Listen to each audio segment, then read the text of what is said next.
Well, hello. Hi. Are you gonna join the Instagram? I love your hair today. Thanks. I didn't wash it. Are you gonna join the No, Instagram? I'm not. I'm leaving you completely in the lurch on my other feed. I didn't. Did you invite me? I don't see an invite. Yeah. Yeah, I did. I checked both accounts and I'm not seeing an invite yet. Let me see. Nope.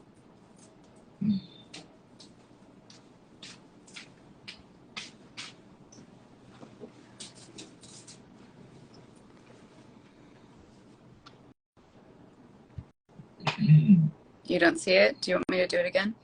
I do not see it. Hmm. I would have responded.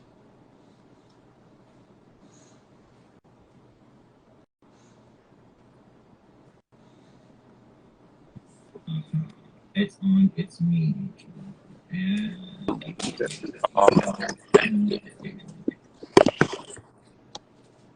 Hey, Joe. Hi. hey, How's it going? It's going okay. But this might be, I mean, I'm very, Um, don't know why I'm not seeing an option to record here. Um,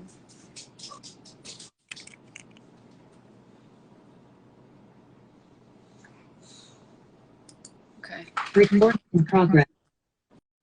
Okay, I think we're kind of together. we are too. How are you today? Oh my God, it's been so hard to reach you this week because you've been on deadline. Sometimes I have to work. Oh, right. That thing. Yeah. Oh, I know why this feels weird because I don't have my headphones on. If, um, I like it better when you don't wash your hair. I washed mine and now I feel like I should be unwashed. Hold on. Let me try to match my partner. Hey, Dwayne Bailey Castro. Hey, Philip Sarkio.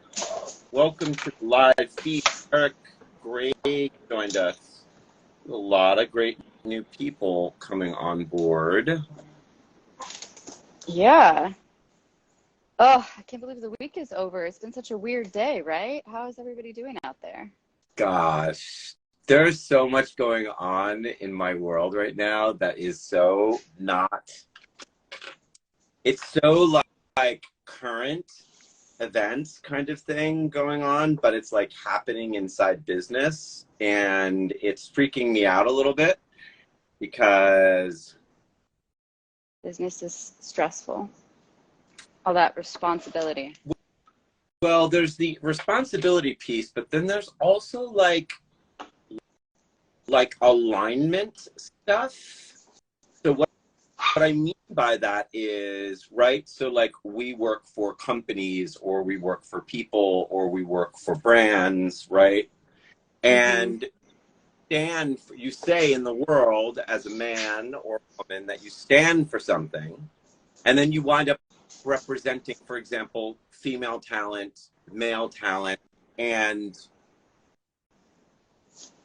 what begins to happen and what I'm seeing in a microcosmic way from the macrocosmic like energy that's out there in the universe, right, is that like we're dealing still with like women's rights on jobs and men's rights. We're still dealing with like patriarchy. We're still dealing with, we're still dealing, like I'm dealing personally like right now with clients that, you know, you book a job, right? And you start producing for a client and then you get that client on set, right? Let's say it's a brand or a private investor, for example. And like, I can't tell who these people are in like the world, right? They say who they are, right? They contract one of my people, my music talent or whatever to do a job. I send everybody out to the job because it's not a local job, right? Let's say it's out in California or in some other state. And then that person behaves like crazy on set. And if I'm armchair producing and I'm not there to kind of control the variables, I like wind up doing this job. And then when something goes wrong, I kind of need to fix it. So like I'm going through this period of a couple jobs where people are showing up doing the wrong thing against women talent that have worked for them. And then I've got to kind of step in as like a de facto or a negotiator and kind of repair things or like try to make sure that I am not being just an agent or producer, but I'm like honoring some of the like rules of engagement for women on sets. And, you know, I'm actually dealing with that a lot. It feels so weird that sometimes I'm dealing with stuff that feels societal inside the space of my job. Right. Well, you can't really, I mean, the reason that there are issues in society are because people are doing things. So any sort of micro environment is going to be a microcosm statistically of like whatever's happening in the world, you know? Wouldn't it be great if we just didn't have to deal with any of the terrible things that are happening out there? But I mean, that's not really a choice. Dogs Yeah. are, yeah, it would be great. The thing about like human rights at this point is like,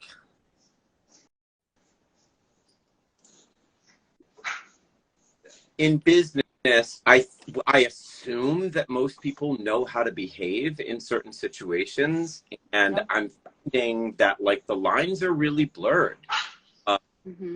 And you know, again, we talk about, you know, at the end of the day, right? Like, here's what I don't want to happen. What I don't want to happen is it feels like I'm sacrificing my soul for something that I'm working, right? Like, I don't mind working late hours, 12-hour days on a project, and like, even in some cases, not getting paid for it, for like a good end result, right? Like, we produce some incredible imagery or some campaign that we're launching is doing service to, you know, the world in some way, or we just do a great ad campaign and like everybody is like, you know, not offended on set. Everybody kind of knows the protocols. And what I'm finding is, I don't know if it's a post-COVID thing. I don't know if it's that like it's just more present for me now than it was before, having gone through COVID and being like having to be more present to these things. But they're kind of like what would normally be a normal negotiation and a normal job it's not following that pathway anymore. So it's like I'm dealing with these issues whether I like it or not. And it's harder because you're not there. So it's like everything becomes hearsay, you know, on something if you're not like the on-set producer, right? So this is particularly happening with my female crews right now, and the people that I represent that are women, and it's like at the highest level, right? It's like they're dealing with a client directly that is like, and societally, this client is not like an American client, right? So it's like they have their own rules about like women and the treatment of women on set, right? And then you're in America shooting a job or doing a job where, you know, women's rights are being like fought for, right? But in certain cultures, right, women are not respected in the same way that a man is. And it's just like shocking. I have to tell you, Joe, sometimes it's not even the case in America. No, honestly, I feel you, but even talking about it's giving me a lot of anxiety. That's been, though. It's been like really weird navigating those conversations as an agent, who, by the way, is a stand for women. I partner with them all the time. I do work in the space of women empowerment, from exhibitions that I've put on for Black and Indigenous women to just work that I do in advocacy for setting up women-owned businesses and, you know, creating bridges where Right, we right, right, all female. right. But you can't control what other people do. All you can do is control the way that you handle your reaction to it and trying to, like, you know, make a better environment, not work with those people in the future, etc. You know, and everything is an opportunity to learn and grow, even when it's, you know, most of the time when things are difficult, it's because, you know, you're growing and it's uncomfortable. But I'm sorry that you're going through that. Can we? That's been my week. It was just, and it's so weird because we were like coming into this whole thing today. I was like so psyched about what we wanted to talk about today, like books as art, you know, and I might have to have you lead the segment a little bit more than, I mean, I wanted to contribute more and kind of find like all my favorite quotes from books that I have read that I've really like loved. But I'm a little bit behind the eight ball today in terms of my preparation for this. So, I mean, I just pulled some books off my shelf, but I don't know. Well, unfortunately, a lot of my books at this point that are on my shelf are self-help and management and like and spiritual teaching. So I don't know if we want to slant that in that way. Although, you know, we did talk in previous conversations about Khalil Gibran, who I was, you know, The Prophet was like one of the best books that I've ever read, and I read it when I was younger and stuff like that. So I have some, and I love the poetry of Khalil Gibran. It's so far ahead of its time, and it's so relevant even now. Being a Lebanese visual artist that he was originally, and kind of considered a philosopher in his own right. Mm-hmm. Yeah, I mean, there's a lot of work that's been published by him. I can't believe that The Prophet was created in 1923. But when I read that poetry, and I really feel the essence of this person. And I have to say, I read him when I was like in my teens. So like the way that shaped my, like the things that have shaped my life are like books like this, because I kind of grew into like the person that I am from writings like this. Right.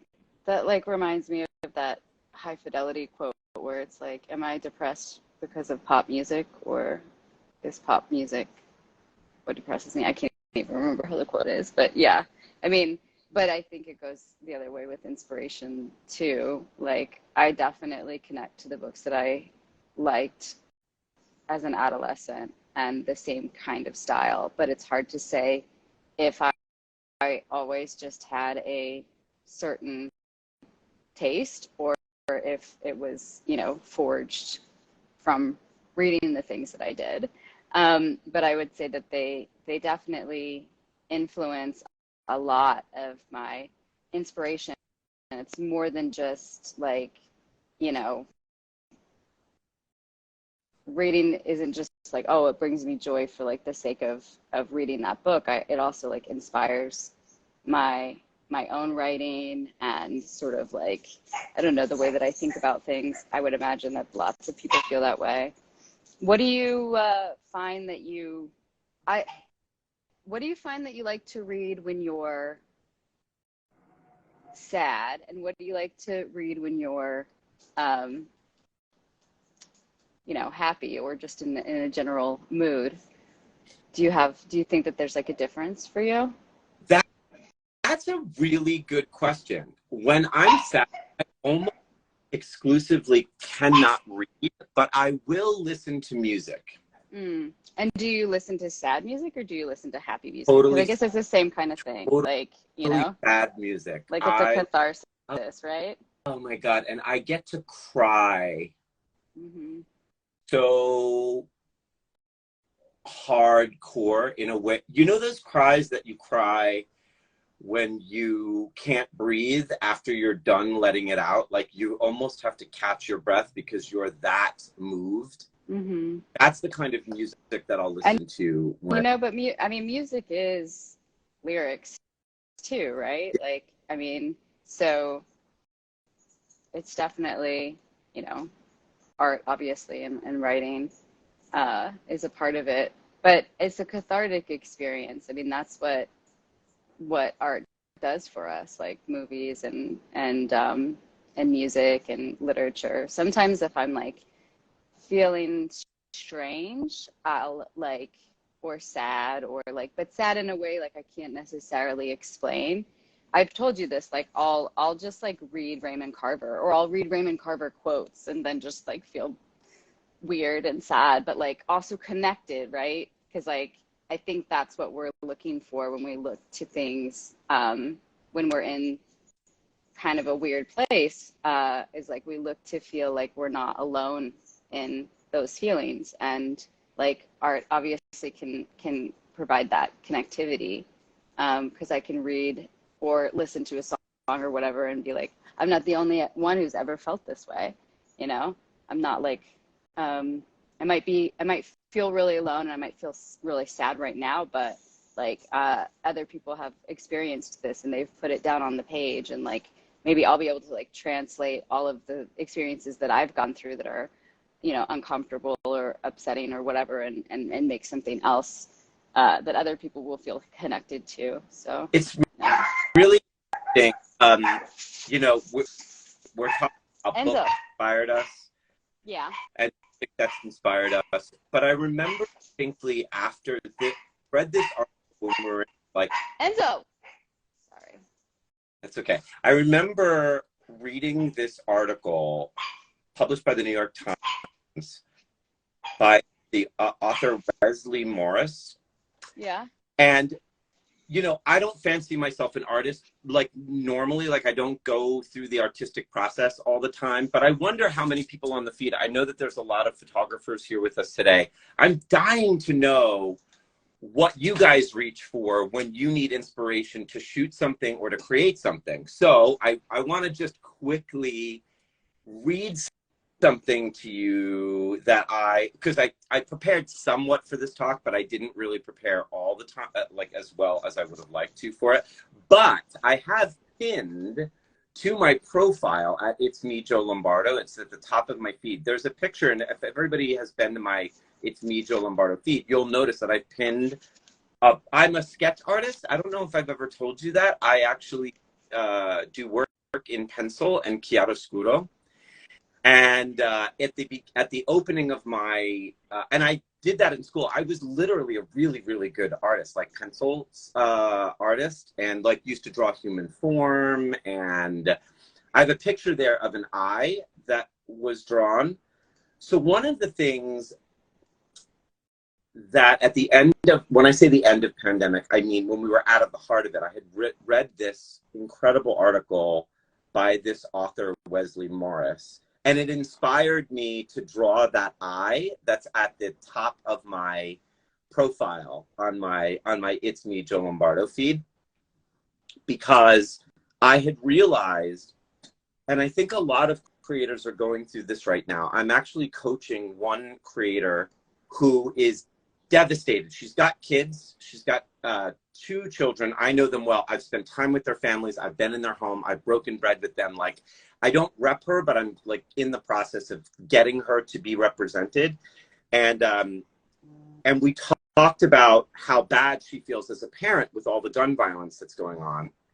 And she feels like as a creator, she absolutely this year cannot just be focused primarily on like, gotta get work, gotta go after these brands and she has this art history, right? She's published books on like rare genetic diseases, and she's gone into these families' homes and spent time with their kids that have had rare genetic diseases. And she's published these books, and sometimes they turn into a fine art project.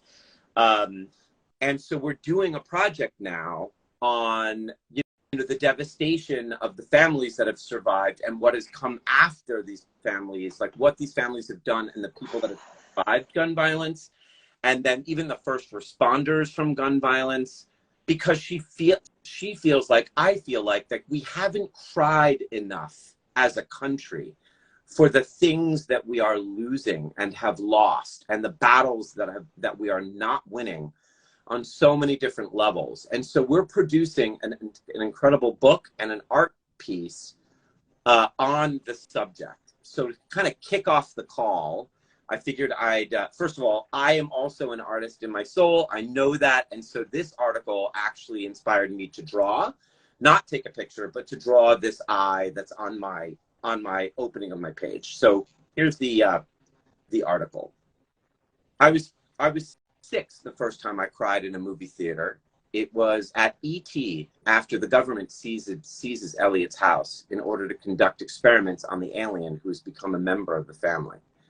Something about the plastic and the tubing and the hazmat of it all just wrecked me. Something about how E.T. had gone from brown to ashen, from vibrant to moribund. The way his precious potted geraniums had wilted. I cried, hard enough that the sobbing impaired my vision, hard enough that my poor mother leaned over and asked if we should leave. She thought I was unhappy, but I wasn't, not at all. Once E.T. is finally rescued and Elliot, his brother, and their friends go sailing to the sky, I kept crying.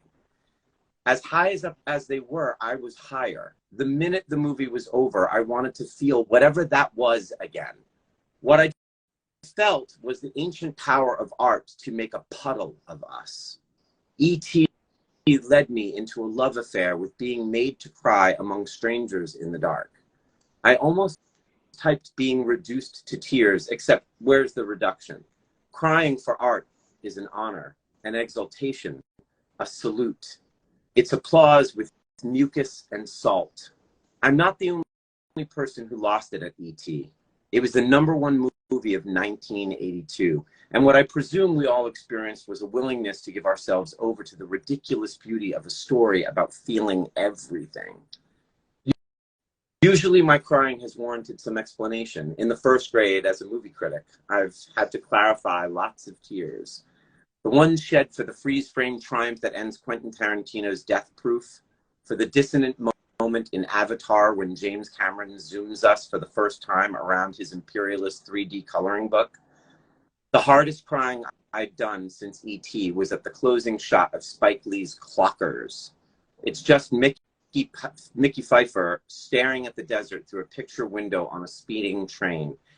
I was a junior in college. Pfeiffer was about my age, and I understood the stroke of profound fortune that whisked his character from drug dealing, poverty, and probable death in Brooklyn into parts west.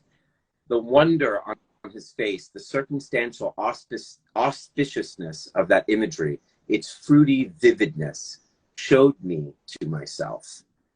These many years of lachrymosity have opened up immense appreciation for personal tears.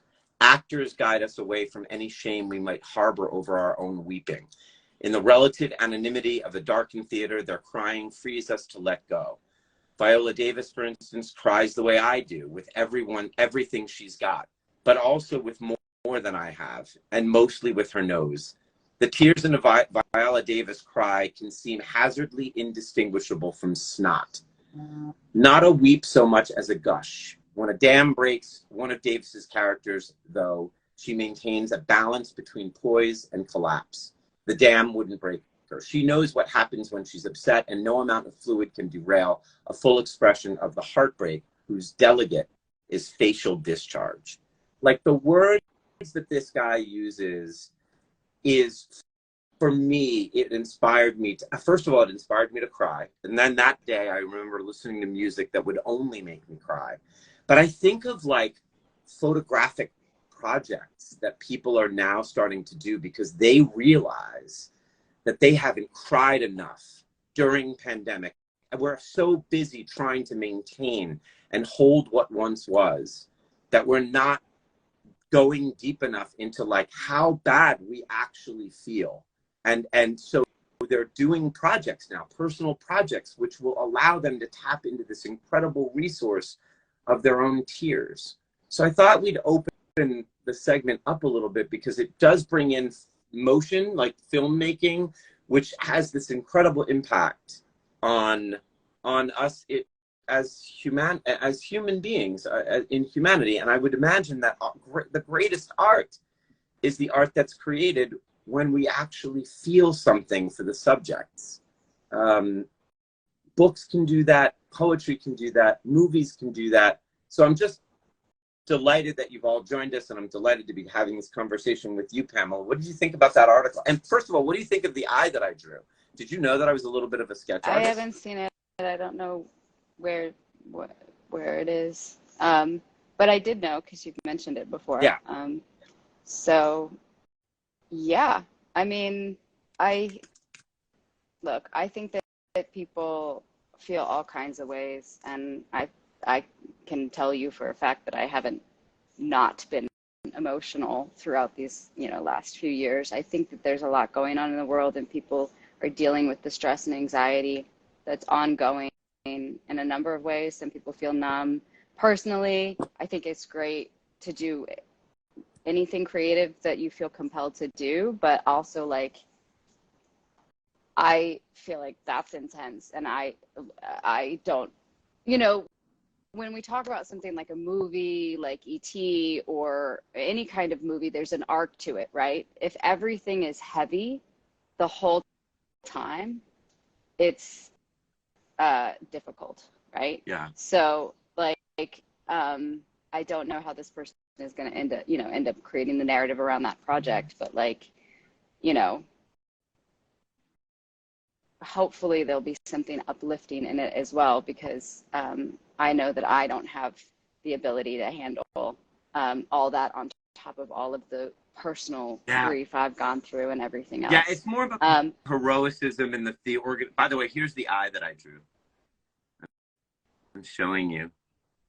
Yeah, that's great. Anyway, That's good. I would draw more and do art more if I felt like if I had time. Managing so much talent and coaching 8 people and doing a class is But didn't we just talk last week about making time for your art? I know we did, and I'm actually, once I get through like ending my year from last year, I'm actually gonna take a little bit of a hiatus, which I hope you'll come to the desert with me to do, which is like a little bit of the beginning of that. But one of the things that we're doing in this fine art with these families and these survivors is we are talking about the heroes of these moments where they have lost people due to gun violence. What has come out of it? What have come out of it to kind of help support families? What organizations have sprung up that there's activism going on, like activism because of what has happened? On the positives of the future, but I understand people's sadness. Kevin York is commenting, saying, personally, I don't want to think about the pandemic. It was the past. I want to focus on the positives of the future, but I understand people's sadness that still lingers. I totally get you, Kevin. I am saying that I got to a point where I felt numb. And that I would just triggered emotional response from me. I think that's where they're giving examples, and I think this is the difference. They're giving examples of fictional narratives. So this is one of the ways that, like, the definition of catharsis, like it's a Greek word so it's the process of releasing and thereby providing relief for strong or repressed emotions. So this goes back to like ancient Greece, and it was one of the reasons, it was used to describe like Greek tragedy, right? So the reason, that theater thing where it's like the happy mask and the sad mask, comedy and tragedy. Sure. So like they both have their roles in the human experience, and that the function of all of that is a catharsis. So sometimes we need to laugh, and it's time to just put something really funny on. And sometimes we need to cry, but it's easier to process those emotions when they are abstracted a little bit, like they're happening in a fictional narrative, right? So like we can watch E.T. and we can cry because we know it's not real, but we connect to the human emotion because we can all relate to to, you know, somebody that we love dying or leaving, or you know, the youthful emotions that the kid, I can't remember his name, Elliot, was experiencing. So we recall our own experiences of these things, but the release is able to happen because it's happening sort of in this other realm. I have a T-shirt that I wear where it says "fiction because real life is terrible," but you know, but it's true that these things do have a function, and you know, it's not like denying the reality of it. It's that, like, it's our emotions can be processed when it's a little bit removed from us, and some part of our brain is like aware that it's, you know, not real, but the feelings are real, right?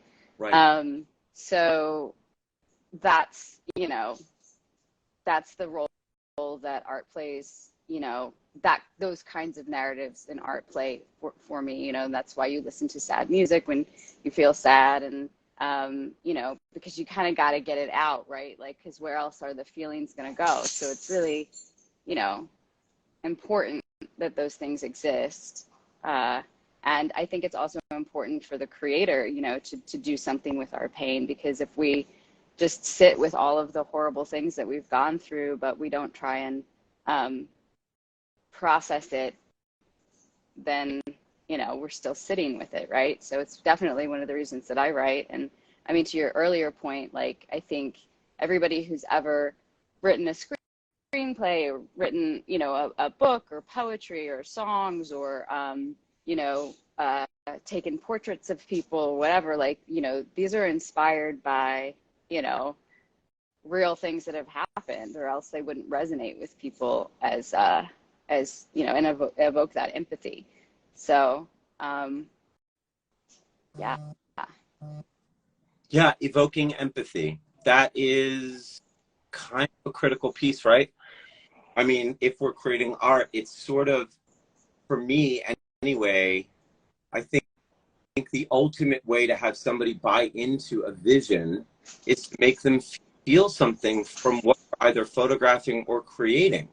And I think this is where the advertising industry right now sits in a really critical place is to, and I'm just talking to my commercial photographers out there, those people that are creating art right now for their own books. A lot of people I know are trying to create work for the future. Like, you know, they're designing, like, oh, what am I going to shoot? What am I going to shoot? And they want to tell the stories of certain lifestyles, you know, that they are experiencing or whatever. But I find that creative directors now more than ever are looking for a way to hire artists that are tapping into something that's more visceral, that's like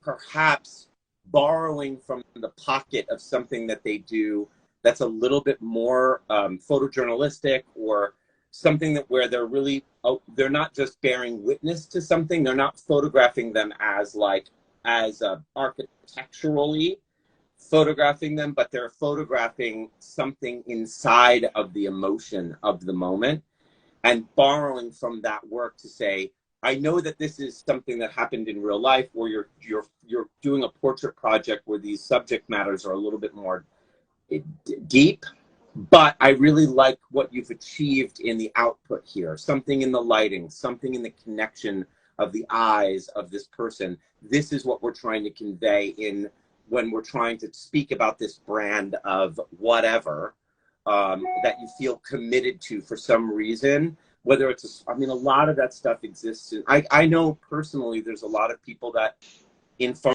pharmaceutical advertising, for example, are looking for athletic photographers that do work with athletes deeply engaged in healing, or deeply engaged, like after post-trauma of a game or whatever, that has to kind of get back on their feet, and like those moments captured photojournalistically, or even in the moment of a great win in sports. It's kind of like this, being able to draw you into an emotion rather than just architecturally design great lighting around a great girl in a great dress in a really active street. Not to say that that doesn't have its place in commercialism, but really they're borrowing from someone who can capture emotion.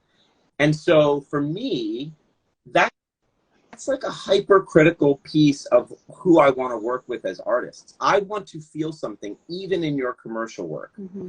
I have to be brought into an image. It can't just be like the technical piece of being a great photographer. It's like, if you're not bringing me into a narrative, I don't want to buy you. I don't want to read you. I don't want to be in that circle because I don't feel invested somehow in the work. So that's what I've been experiencing, even on the hiring ranks. It's like people that have this ability to make you feel something are generally those people that are going to be considered for the big stuff. Yeah, I feel like we've talked about this a lot, actually, right? Because it doesn't surprise me at all. Like the same thing. I feel like I've said this often. I'm gonna have to step away for just a second. Somebody's here to pick up their dog. The same thing that makes you feel something to buy something, right? Like it's emotion. All time.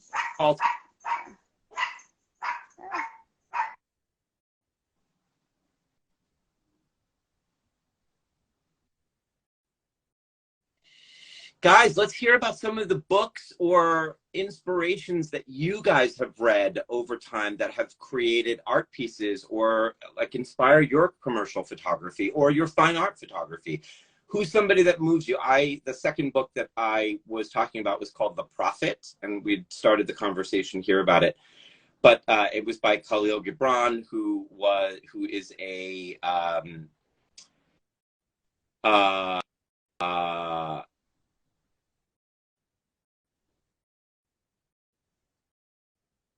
I'm trying to find a little bit about him. Well, he was basically, his teachings are ultimately the way of the universal spiritual freedom, a good and happy life, though not without difficulties. So he writes about this, and this is kind of like when I was a young boy. I read him when I was in my teens, and it just put me on this path of being somebody always looking out for the message of universal freedom and what it was to live a good life. And so, like, even as an agent, I've looked for work in photographers that like feels like the good life, which lifestyle has oftentimes appealed to me a lot, but it's really got to be these authentic moments. And so his writing helped me sort of hone what I look for in a photographer who shoots people. Kevin York, I asked everybody on the feed, Pamela, like, what are some of the things that what are some of the books that you've read or pieces that you've seen that have inspired your own work? And Kevin was commenting that I think what you're looking for is someone who can connect with people on a very emotional level. Right. Mm-hmm. So photographers that have an ability to kind of connect with their subject matter is with people in a very deep and rich way. And I think that is critical, though. I don't know that every photographer does that. I think there's a lot of people out there that are technicians and not necessarily focused on an emotional draw. And I think that distinguishes a master from a technician, in my opinion. I mean, I think that applies to like whatever medium you're working in. Like, you know, you can be a really good technical writer, but doesn't mean that you're going to write something that's going to move people, and therefore, like, you know, people will still be reading, you know, decades or generations from now. And same with music. You can be really good on a technical level, but if you're not channeling feelings into what you're doing, I don't think that people will connect to it as much. It's not necessarily, and I mean, same with, like, you know, movies and all of that, really. You can be a really great, you know, I mean, there's just so many movies, right, that you watch them and you forget about them afterwards, but you were entertained while you were watching it. Right. Right. Because, like, they they know the formula and they did it right or whatever, but it doesn't stay with you. So, I mean, what is something that you really got an emotional draw from that has inspired the artist in you? What books have you read, or what is there an excerpt from something that you want to read? I thought we might read a little bit too, because it's kind of like, it's a little bit poetry, it's a little bit. yeah, I mean, there's so many books that have affected me, but like I would say, like my go-to is always Raymond Carver. And it's interesting to talk about photography too. I think I've mentioned this, but like Todd Hido, whose photography I really like, is on the cover of Raymond Carver. So Todd Hido does this like Homes at Night series. So that's sort of like a merging of like two of my favorite things, but it really like encapsulates like this sort of the vibe of his writing. So it makes perfect sense to me that somebody else thought that too, and kind of aligned those things. Yeah, I mean, there's so much good Raymond Carver. I don't know.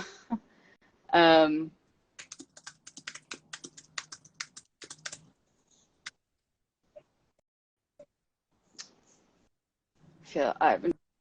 don't know. And then, yeah, so Cathedral and what we talk about when we talk about love, these, like, he writes short stories. And so these are like two short stories, anthologies that were really formative for me. I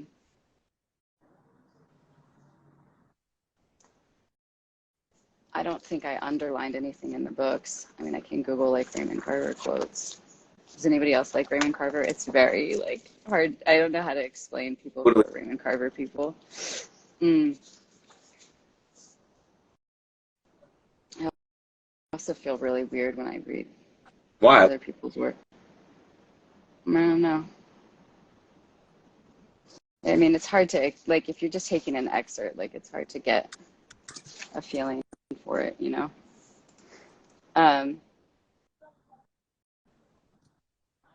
What are some of the first books that you ever remember reading that had an impact on you?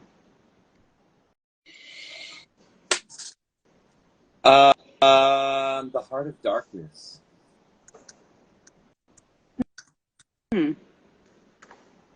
Interesting. By Joseph Conrad.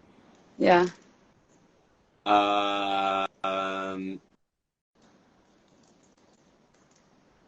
It's obviously chronicling a steamer captain of the Belgian company in the African interior, and he's basically describing his experiences that it was talked about a lot about colonization, and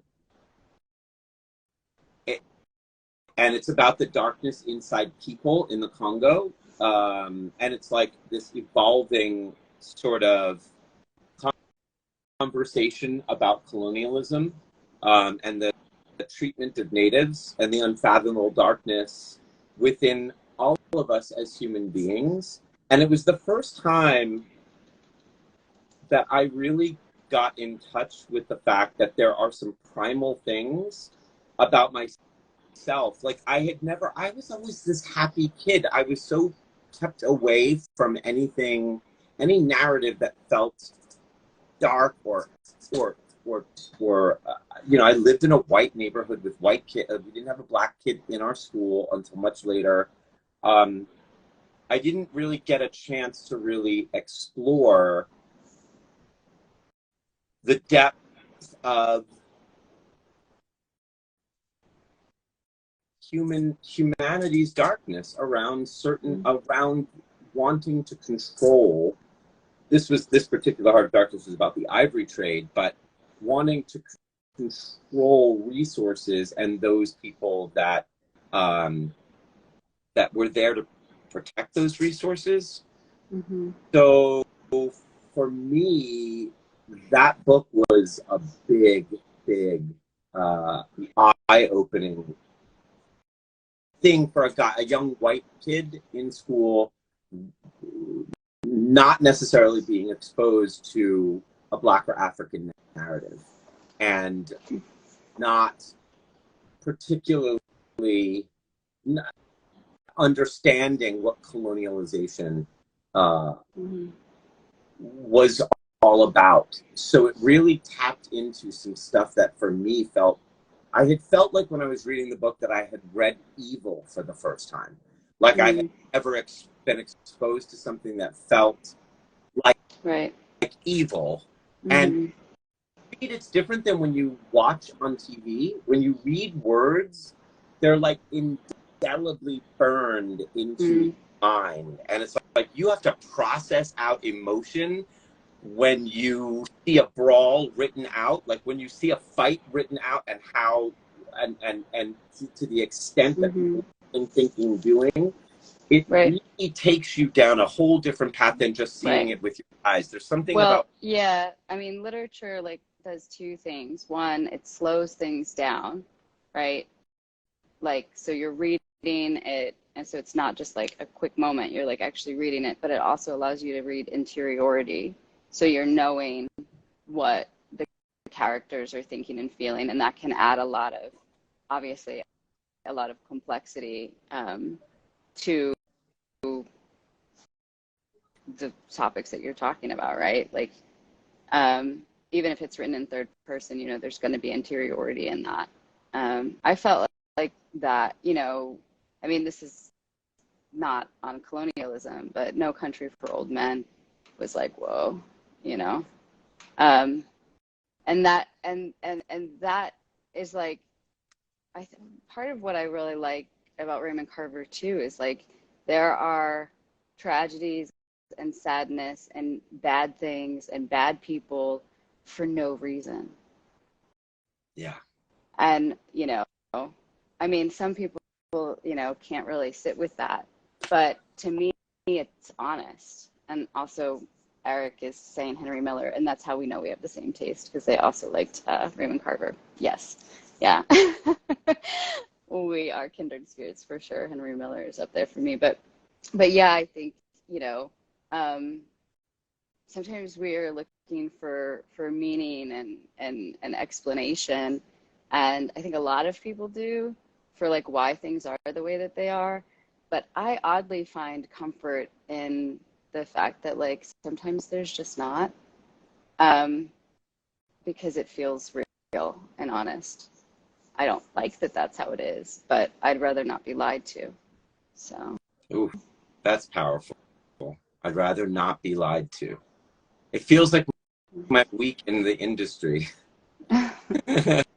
It's like I'm seeing all the lies play out in the struggle of what it is to be a female artist in our industry, and it's like it's powerfully being brought to my attention right now, which is crazy. Well, this is kind of, maybe this is a little connected, because I to all of these things, as I'm just thinking of, I found a quote from a story by Raymond Carver. So, something died in me, she goes.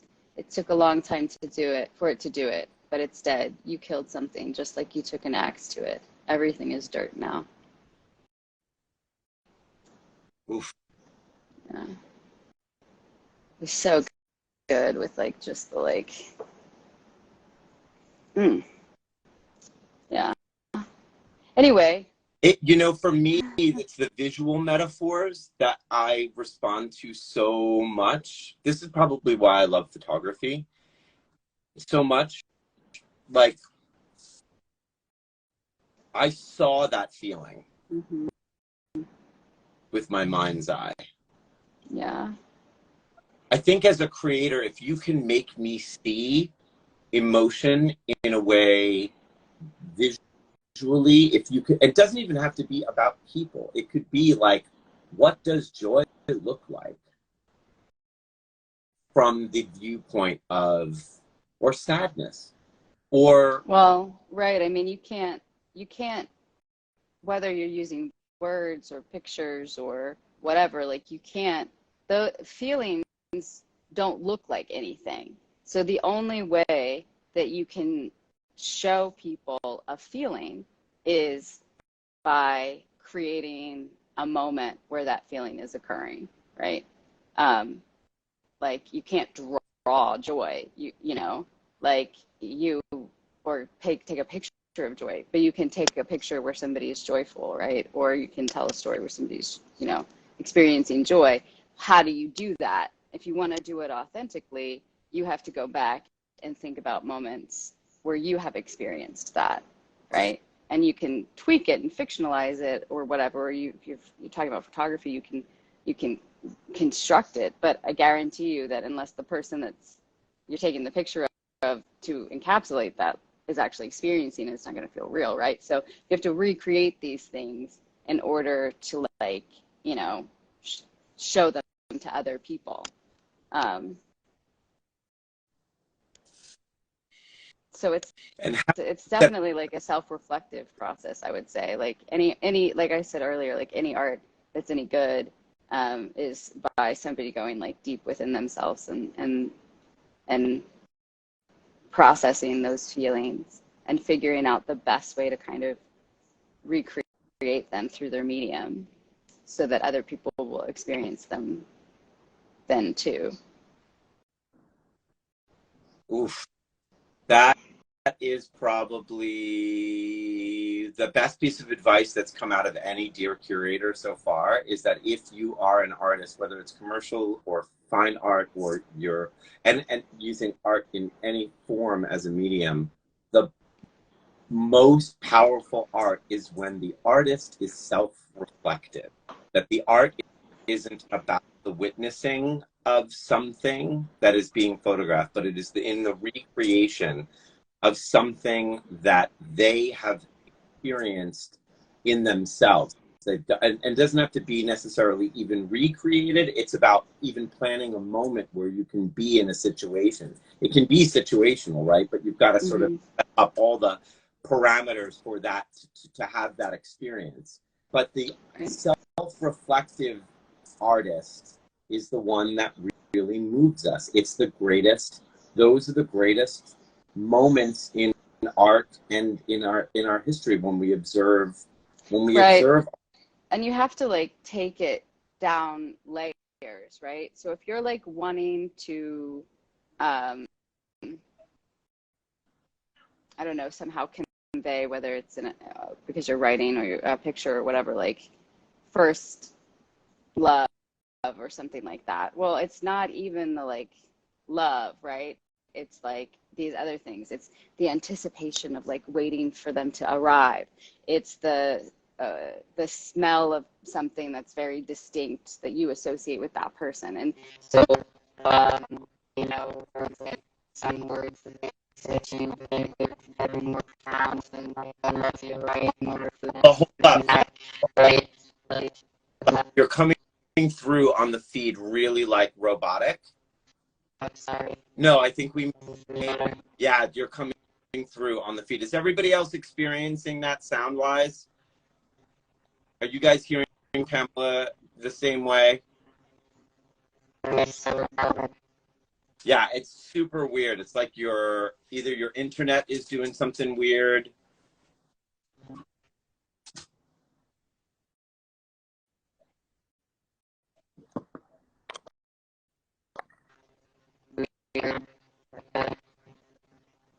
Nope, we're still there. Yeah, everyone's experiencing it the same way on the feed. We are at 4:57, however, and we are 3 minutes away from ending our talk today. You guys, thank you so much for joining us today. We'll end it 3 minutes earlier rather than restarting the feed and getting everybody back on. We're so interested in hearing your thoughts. Like, what are some things that you've read, some music that you've been inspired by, some writing even that you're doing, that you can DM us? Things that you've been inspired by that have created a movement in you, or projects that you're working on that you're trying to connect emotionality to. I'd love to hear more from you guys about this. And we'll keep bringing you interesting stuff every week, but please DM us. We're really excited about you guys joining us. So I would love to hear books that have inspired you guys to create maybe photographic projects, or just things in general that you're inspired by. Thank you, Charlie. It was great to share with you. Yeah. Your contributions to today's talk. We'll repost this feed and come back at you next week with some interesting stuff. I think we're going to start getting into the nuts and bolts of our business on getting back, because we've had some inspirational podcasts. Now we're going to get into things like contracts and some juicier stuff. We may even bring on some guests, some more guests that are successful in their fine art careers now as a direct result of their artistic vision. And then even some students. We run a program with ASMP called The Bridge, and we're dying to introduce you to some of these younger creators who are doing some amazing things inside their communities and in their fine art projects. So all in all, thank you for joining us again today. Pamela, I'm sorry that you're robotic. What happened to you? Like, you became a robot suddenly. You're like a fembot on Austin Powers or something. Anyway, it's good to see you again, my love. Yeah, I'll see you next week. You're back. Your voice is back. It's not robotic. Oh, no, just in time. Take us out with a Raymond Carver. Take us out with a Raymond Carver excerpt. Oh, okay. Let's find one that's a little more uplifting, which is hard for him, but Eric, I love this one. Okay. Eric is interested in hearing more about artist books. I'm thinking about a limited edition. So maybe we'll run a show. We'll do that. We'll get into that next week for sure. Great. Okay. There isn't enough of anything as long as we live, but at intervals a sweetness appears and given a chance prevails. Ooh, good. Good way to end the show today. Everybody, we'll repost this on ASMP and Pamela's feed and my feed. Thank you so much for joining us. And we will deal with creating an art book for yourself on an upcoming show. Maybe it's next week. So thanks for that contribution, Eric. All right. See y'all later.